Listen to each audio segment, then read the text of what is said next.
This show is produced by the Hartman Media Company. For more information and links to all our great podcasts, visit hartmanmedia.com.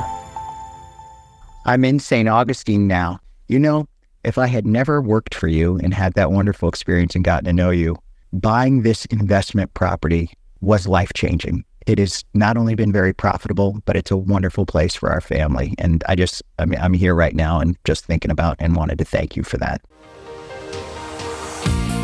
Welcome to the Creating Wealth Show with Jason Hartman. You're about to learn a new slant on investing, some exciting techniques, and fresh new approaches to the world's most historically proven asset class that will enable you to create more wealth and freedom than you ever thought possible. Jason is a genuine self-made multimillionaire who's actually been there and done it. He's a successful investor, lender, developer, and entrepreneur who's owned properties in 11 states, had hundreds of tenants, and been involved in thousands of real estate transactions. This program will help you follow in Jason's footsteps on the road to your financial independence day. You really can do it. And now, here's your host, Jason Hartman, with the complete solution for real estate investors. Greetings, empowered investors, and welcome. We've got a great show for you today. Our guest portion is going to cover financial bubbles. Yes, financial bubbles throughout history. And I think it'll be a very interesting lesson. You might recall we did another episode like this years ago with Carrie Lutz, and that was fascinating as well. So what are the big opportunities coming up in the new year? And even this year, there's a little time left. First of all, attending Empowered Investor Live. We're about to ink a date and location on that for you, so we will let you know about that. And I think the big opportunity we have right now that has the most phenomenal numbers I have seen in many, many, many years is co-living. And we have some excellent co-living properties now in a couple of different markets. Contact your investment counselor and learn about amazing levels of income, reliable, good, managed with technology income, solving the working poor crisis. And you know, we have no shortage of people who need housing. It is a desperate problem in this country and actually many other countries as well. So get in touch with one of our investment counselors right away and check out some of these properties we have, because I think you'll really, really like them. And we may just do a masterclass on this coming up next month, but we're not together on that, so we're not formally announcing it here. But that may come up. But your investment counselors can help you. If you are not assigned to an investment counselor already and you don't have one, just call 714-820-4200.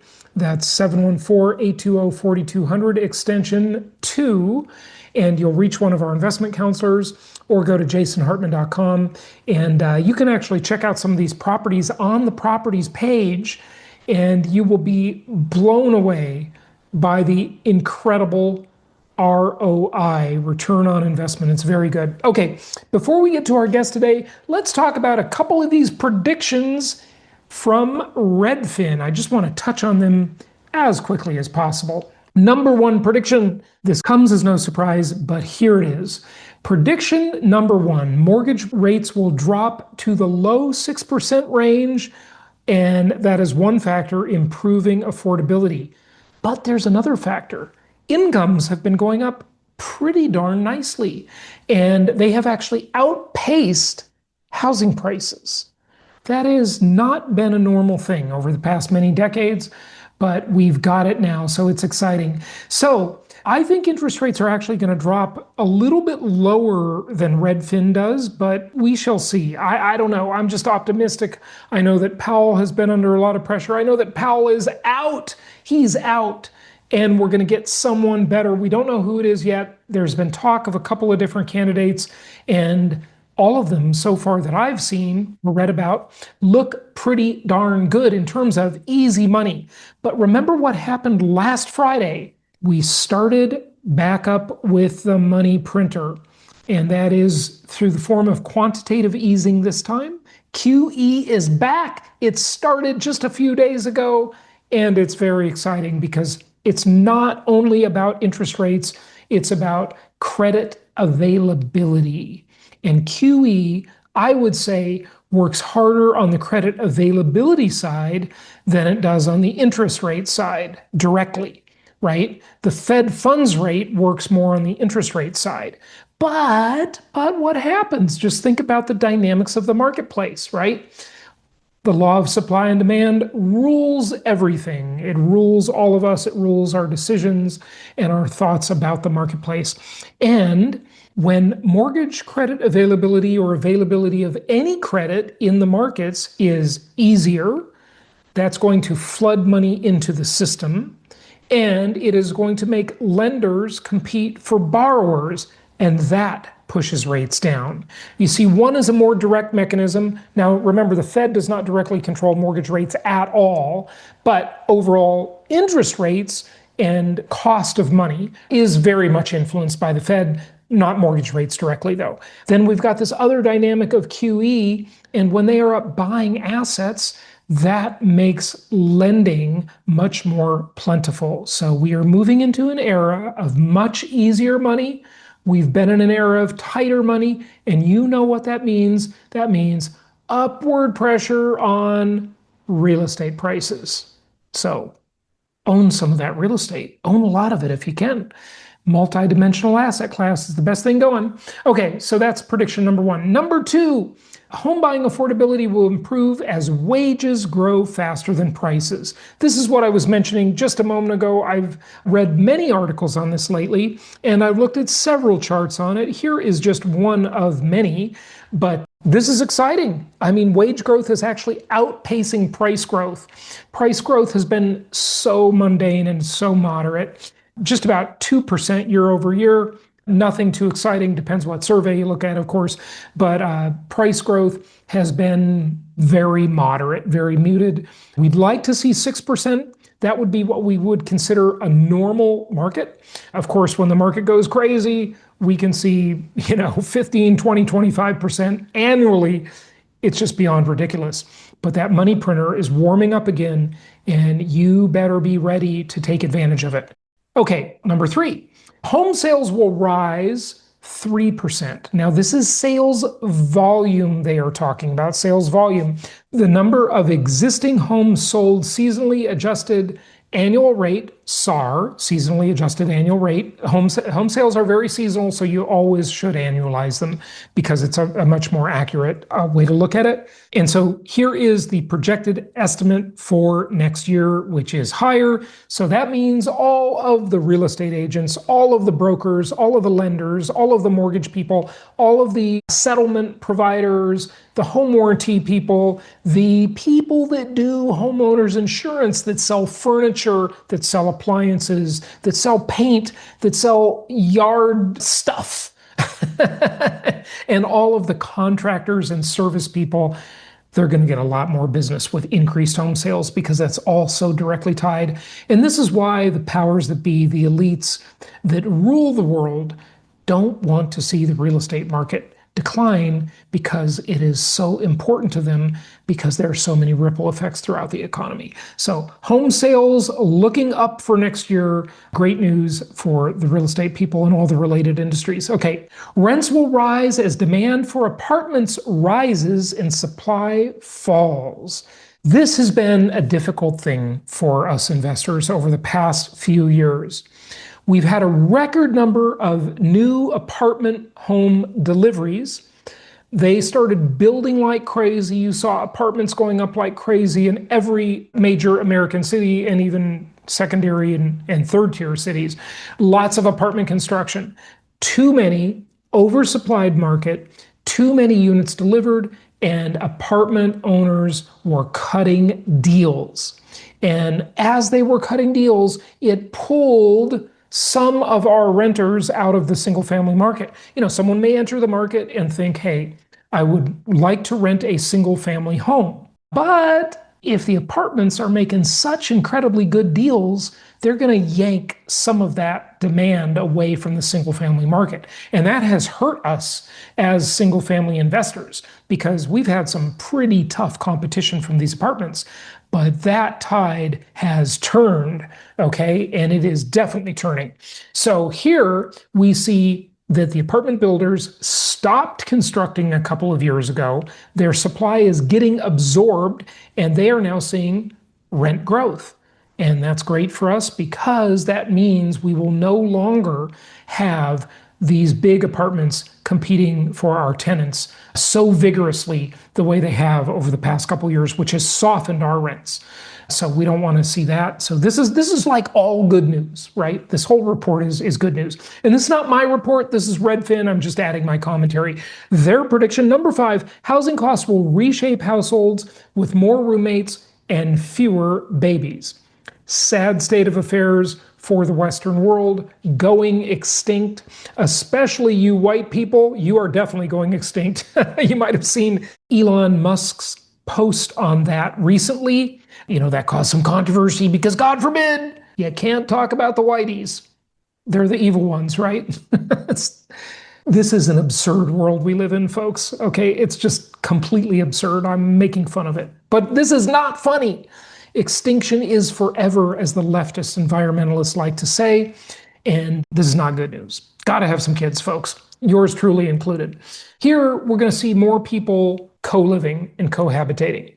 And during COVID, we saw the complete opposite of this trend, right? And now it is cycling back. And this is another testimonial for co-living properties that I mentioned earlier. Co-living really serves this need of this reshaping households problem. So check it out. Talk to your investment counselor. If you don't have one, 714-820-4200, extension 2, and that will get you to investment counselor, or just go through the website, fill out any web form, and they will be in touch.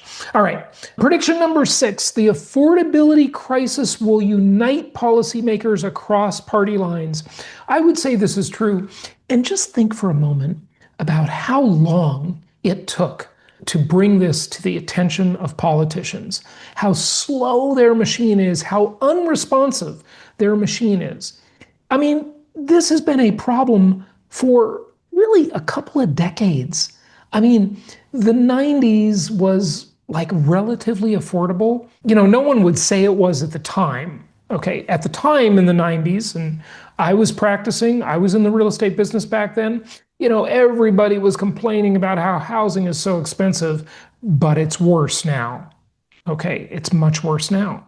And it just took forever for the politicians to pay attention to this. And prediction number 6 says affordability crisis will, meaning in the future, unite policymakers across party lines, as if it shouldn't have done that 20 years ago. So just note how slow and unresponsive this is. The NIMBY syndrome, the YIMBY syndrome. Here the article talks about not in my backyard. That's NIMBY. And YIMBY is yes in my backyard. Movement will pick up supporters, right, across party lines. So we shall see how this turns out. This is a very slow process. And these government solutions come very slowly, and they always have lots of unintended consequences. You know that. Okay. By the way, I'm sure I will hear about this because I will be at the Turning Point USA event here over the next couple of days, and I am sure I will hear a lot of the speakers talking about the housing problem. That's a big part of it. Okay, prediction number 7, more Americans will refi and remodel. Now, this is a prediction that I made during the early COVID era days that remodeling was going to be a huge boom, and this is largely because of the lock-in effect. People don't want to give up those cheap mortgages, obviously, and Redfin took them a few years to figure it out. I said it much earlier. I said it a long time ago. You heard me. You listened to those old episodes. It's all there that I predicted this was going to be a big thing for many, many years. The remodeling business is going to be a good business for a long time to come. Okay, prediction number 8, NYC outskirts Great Lakes region will be hot. Zoom towns like Nashville and Austin will not. Now, I'm kind of a more balanced approach on this one. I don't really think this is that big a deal, but maybe their prediction headline is a little bit of sensationalism, because I think that ultimately people have started definitely to migrate back into like these main cities, these first tier areas, to the extent they can afford them. But remember, these places are so crime ridden. There are so many problems with these cities. Their budgets are a disaster. New York City is going to be a bigger disaster with the new commie Muslim who's taking over. Not funny either. I don't know why I laugh at this stuff. I think it's just to blow off the pressure. But we'll see. I don't really think Redfin's hugely right about this. I think directionally it's probably true. It's a little bit of a thing. I just don't think it's a big thing, because once people get a taste of places like Nashville and Austin, the low cost, the friendly people, the easy environment, the ease of living there, they're not like all rushing out. Okay. They call those the Zoom towns, but those places have come into their own for sure. Okay. Especially if you like country music or all the Keep Austin Weird stuff. Okay, number 9, climate migration will go hyper local. I don't know. This is just too long a subject, so I'm not really going to make a bunch of comments about it. I don't think climate migration is anywhere near as big a deal as some have made it out to be. It's like the other prediction. It's a thing, but it's just not that big a thing, at least not yet. Okay, so I'm not going to go into that one too deeply. Okay, NAR, the National Association of Realtors, will let local MLSs call the shots, sparking consolidation. Now, this is an industry thing, and I think this prediction's probably true. NAR has been under a lot of fire lately. The big lawsuit, the big settlement, $440 million, that was giant. And then all of the zillions of follow-on lawsuits over MLSs and who can monopolize the market and all of this kind of stuff. So that's just a whole long thing, but that's an industry thing, not something that directly affects investors. Prediction number 5, AI will become a real estate matchmaker, another industry thing. And yeah, of course, artificial intelligence is going to play a bigger role in our lives in everything. I mean, all of the dating sites. I read an article about the dating site companies and dating app companies a couple weeks ago, talking about how AI is now, they're using AI in the algorithms and stuff like that. This is really no surprise. I mean, of course, AI will be a bigger matchmaker in real estate and in love. Really no surprise there. So that's the report. Let's get to our guest today and let's talk about those financial bubbles throughout history. Reach out to your investment counselor if you want to talk about these incredible cash flow properties we have. We really do have some very good inventory right now. Most of the time, throughout the many decades I've been doing this, inventory is the struggle, but inventory is actually pretty darn good right now. We've got some good properties, good cash flow, good numbers, good potentials. So reach out to your investment counselor, 714-820-4200. extension 2, or jasonhartman.com. Let's get to our guest. It is my pleasure to welcome Aman Verjee to the show. He is the author of the upcoming book, A Brief History of Financial Bubbles. Are we in a bubble now? If so, what assets are bubbly? Maybe not all of them. Bubbles exist in various asset classes, but not others at times. Or maybe it's just the everything bubble, as it's been said. The amazing thing to me about all of this stuff is everybody can say we're in a bubble, and then it just keeps on blowing up and getting bigger. Aman, welcome. How are you? I'm great, Jason. It's great to see you. I love the podcast. As they say in radio, I'm a longtime listener, but a first-time caller. I love it. That's great. That is what they say in radio. Well, you're coming to us from Palo Alto. You're right by Stanford University. Looking forward to exploring this. And maybe we want to go in chronological order. Of course, we can't talk about every bubble, but as they say, Aman, those who don't learn from history are doomed to repeat it. So let's try and not repeat these bubbles. But where do you want to start? I mean, like ancient times, South Sea bubble, John Locke, where should we start?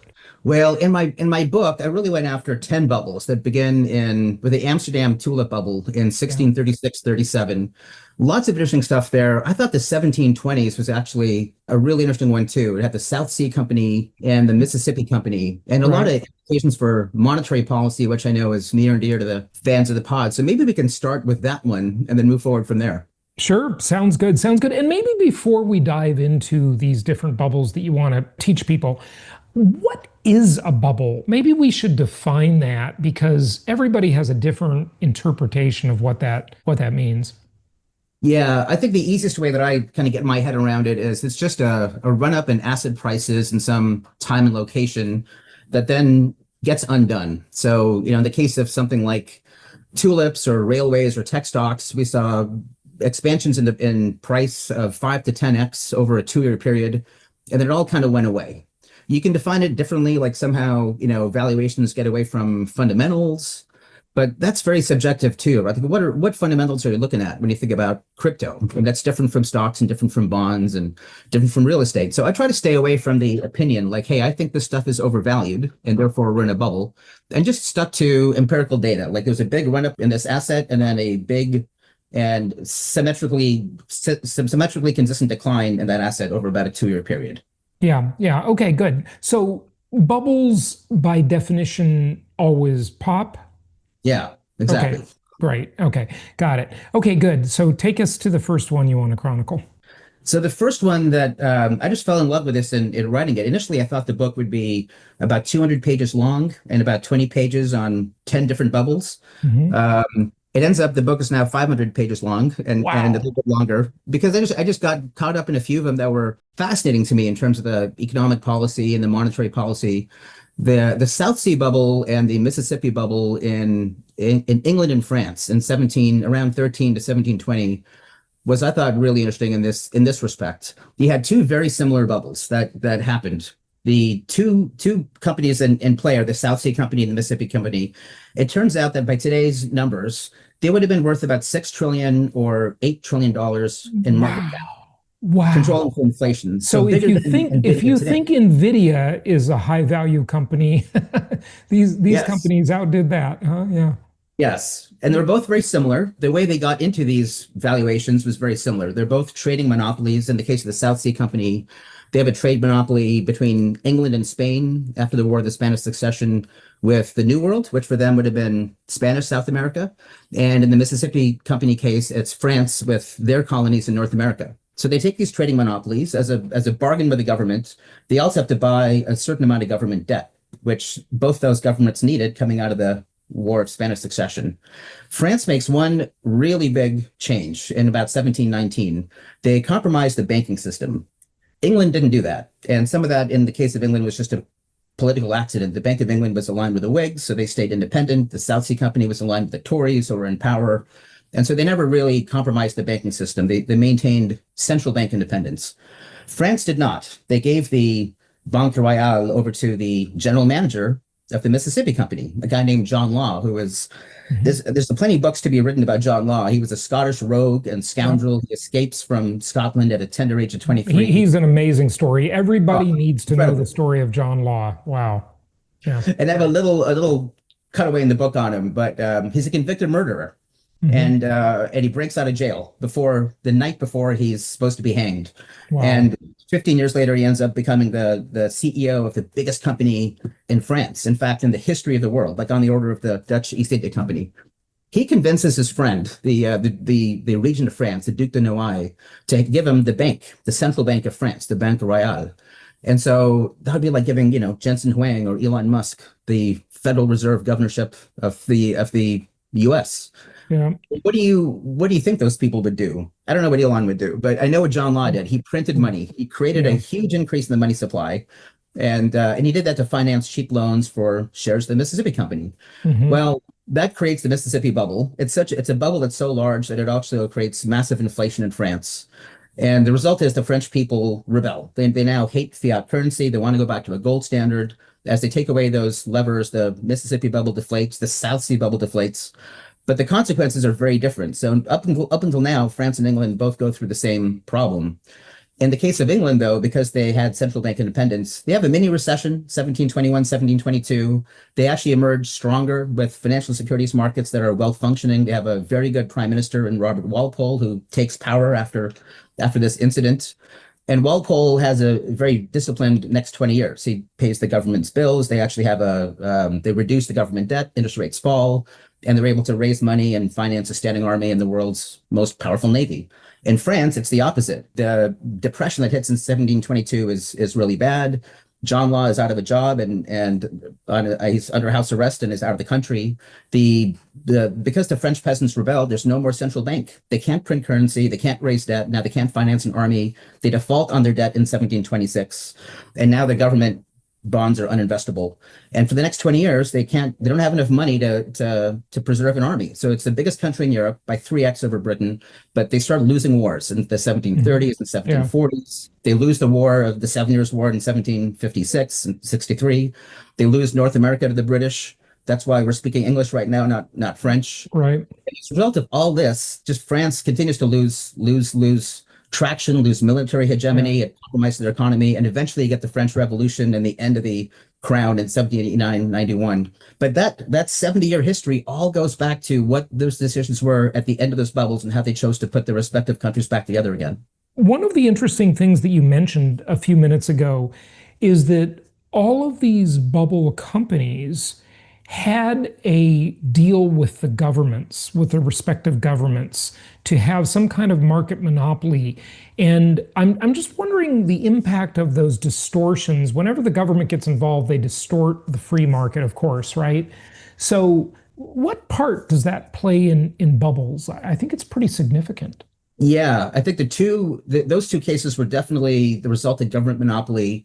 The role of the money supply is the other one. When in almost every single case, there was a period where the government, through monetary policy or just easing financial conditions, created the conditions for the bubbles. In some cases, it was specific to a company that was a government monopoly, but those are kind of unusual. The more common case is the government does something that's either fiscally stimulative or monetarily stimulative, and then that creates a bubble. And sometimes it's in a favored sector where there's a lot of subsidies. Maybe the best example was in 2008-9 when we had the global financial crisis, which was really a subprime asset bubble. And it's not much remarked on, but here in the US, Fannie Mae and Freddie Mac funneled trillions of dollars into subprime loans during the 1990s and 2000s. Yeah. It began with a law in 1992 called it was basically an Affordable Quota Act that was passed in 1992. And so as a result of that, they put quotas on Fannie and Freddie to send 30% of their purchases of loans on the secondary market to LMIs, or low and middle income households. Right. So you're not talking about the Community Reinvestment Act. That was before 92. Yeah. Okay.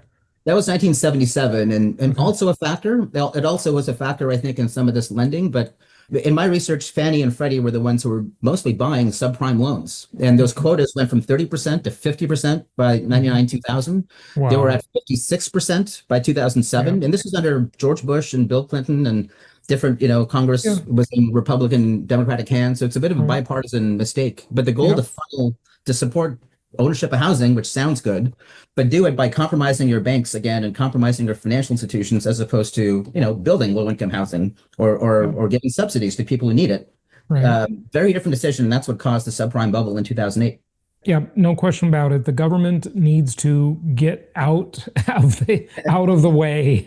They keep making all these distortions and these, seemingly well-intended things that turn out to be disasters later. You say it went through Republican and Democratic administrations, and that's true because nobody wants to be the villain to turn off the goodies. All politicians will cave into spending and, payoffs, essentially. That's just the way it works, unfortunately. Oh. So cynical, Jason. It's so cynical. But yeah, that does seem like that's the realistic, lesson, isn't it? I'm afraid. Okay, so the dot-com bubble. Let's go there, and then let's get to the Great Recession, the global financial crisis, 2007-8. But the dot-com bubble is interesting. I remember I filed for a patent on an internet company back then. Now nobody would call anything an internet company, but back then that's what you did, because that seemed like a category.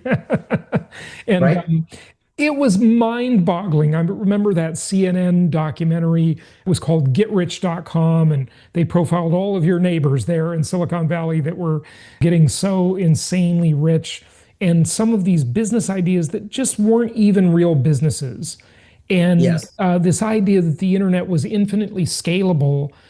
But what I think so many of these VCs and angel investors forgot is that competition is only one click away. at the same time, right? So, Yeah. you can scale to the whole world, but so can everybody else, right? So it just, they didn't have differentiation back then in a lot of these companies. Yes, I think that's correct. Now, that said, there were a lot of great companies born in Yeah, that sure. downturn, like between 93 and 99. Yeah, I mean, NVIDIA, and it was 93, and Amazon founded in 94. And then you had right. PayPal, where I worked for 10 Yeah, years, and eBay and Yahoo and, Google. And then in the oh, yeah. detritus of that bubble being burst, then you had Facebook. I mean, the first investor in Facebook was Peter Thiel. He was the founder of PayPal. He took his PayPal profits and made Facebook, and Elon Musk was the other founder of PayPal. So he had Tesla and SpaceX. And Yeah, so yeah, there's a lot of good that comes out of it. And yeah, so they're good bubbles and that are creative, and they're bad bubbles. But it is yeah, interesting too in the case of that froth that happened in the internet, and a lot of people kind of got carried away. Again, easy money was a really important part of that. If you may be old enough to remember how it happened. I used to be a bond trader on Wall Street, so at the time, in fact, that's what I was doing. So I kind of remembered this. But the economy was booming in 95, 96. And then 97, we had again a very strong economy, and Amazon went public, and the markets were roaring. There's a little bit of a stutter step in the first quarter of 97 where the market actually went down for a quarter. I know that sounds crazy when we think of the bubble, but there was a down quarter. And then in 98, there was like the first half of the year, the summer of 98 was also soft. And just as the market was cooling, and to my mind, the market was sorting itself with some rationalization, the Fed cut interest rates in September, October, and November of 1998. And you might wonder, in the economy booming, full employment, the stock market at all time, why would they cut interest rates? Alan Greenspan had just given a speech at the end of 96 about irrational exuberance. yep, So why are they cutting interest rates? And it was this weird thing where long-term capital management was a hedge fund. yep, They had gone long a lot of risk assets, short a lot of underlying assets. They were in trouble. They weren't a big hedge fund. They were, 5 billion in equity, maybe yeah, 100 billion in assets, and a lot more than that in notional derivatives. But there was a real fear that the banking system would be compromised, and people, right, I guess Alan Greenspan bought into it, and then they cut interest rates 3 times, and the stock market boomed. At the end of 97, it seemed like it was wobbling a little bit. At end of 98, it basically doubles from the middle of 1998, end of 1998 into 1999, and right after those Fed rate cuts. Then they try right, to raise rates and put it back together again, and at the time, it felt like they were just behind the curve, and inflation was yeah, picking up. But yeah. again, it's a lesson that, hey, just because things, when things seem to be good, sometimes the Fed steps in at the wrong time, makes money too easy, and then it really fuels that froth and that irrationality that you're talking about. And just to comment on LCTM, if you don't know the long-term capital management story, you've got to just look it up because it's so interesting. These guys basically claimed that they had mathematically hacked the stock market. And, they just figured out the markets mathematically and they could not lose, but barely they could lose. And that just happens to all of them. And if you think you're a stock market whiz, just think of how all of these brilliant people can't figure it out either. Okay.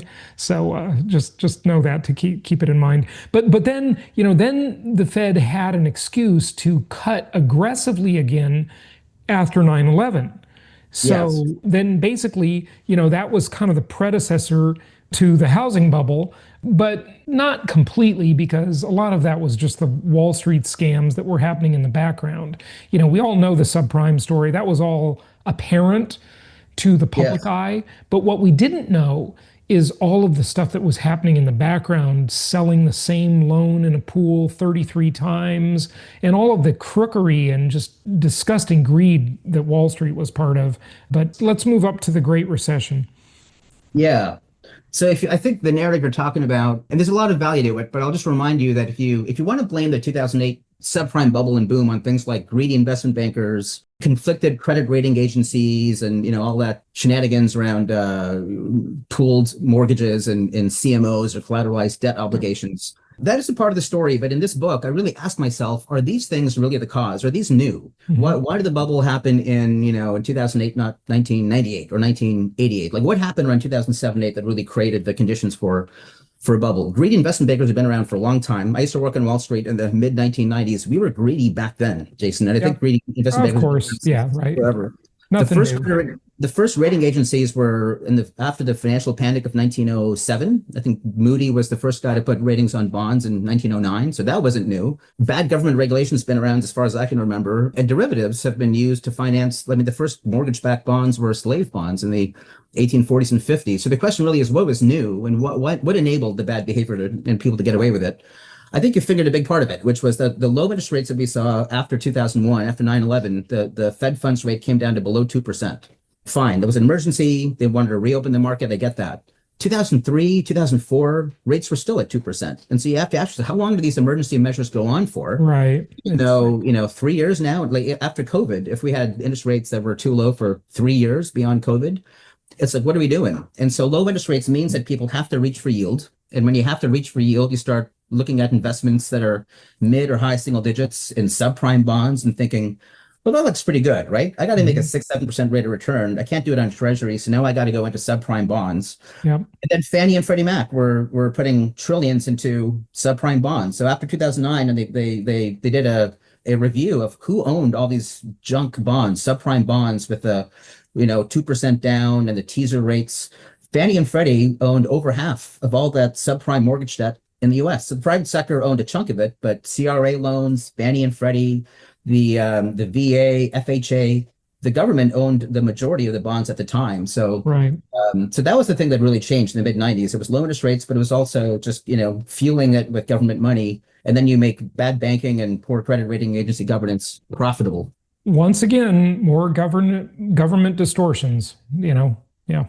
That's right. Yeah, absolutely. Okay. Well, where are we now?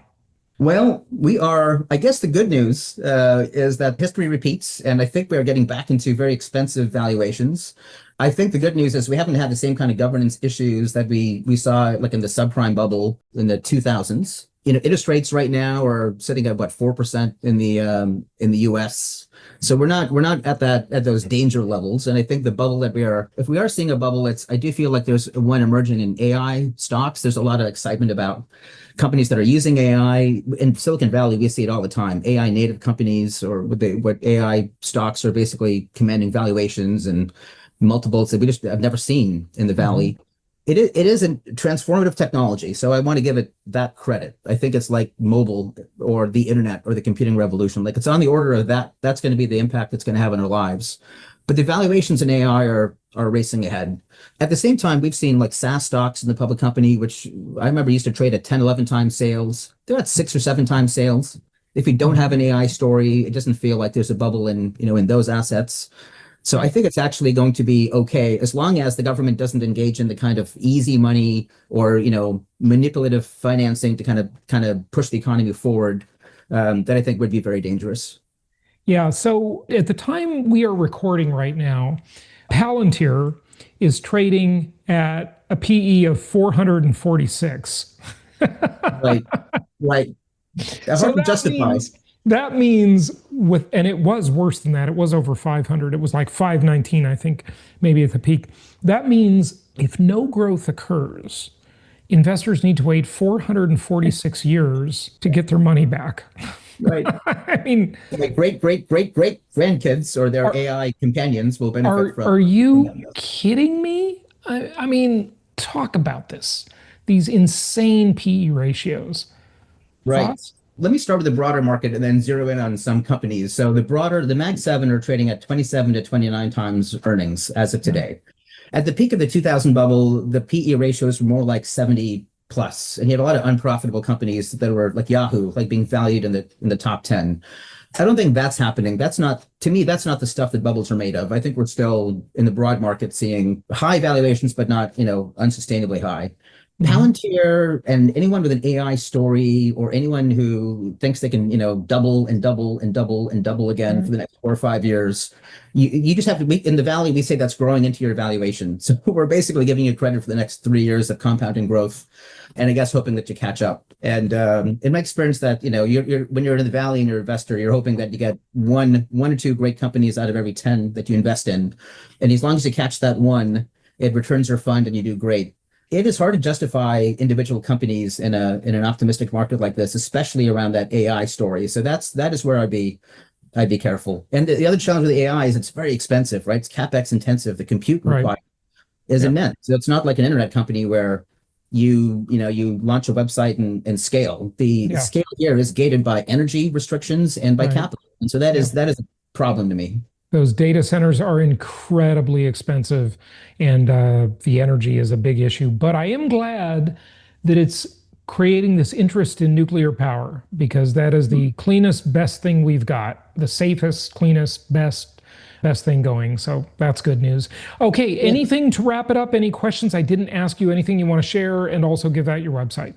Yeah, no, I think that's great. I think we covered a lot. I just encourage you to go to the website. You can find it at www.bigbubbletrouble.com. Again, the book goes into 10 different bubbles. If you didn't like the ones we talked about in the 1720s or 2008 or the dot-com bubble, there may be others that are interesting. I cover a Latin American mines bubble in 1825 and the UK railway mania in 1845. And so, I just follow along a lot of different stories in history. So hopefully if you're interested in history, interested in finance, economics, businesses, the money supply and fiscal policy, there'll be a couple of stories that are interesting for you in that book.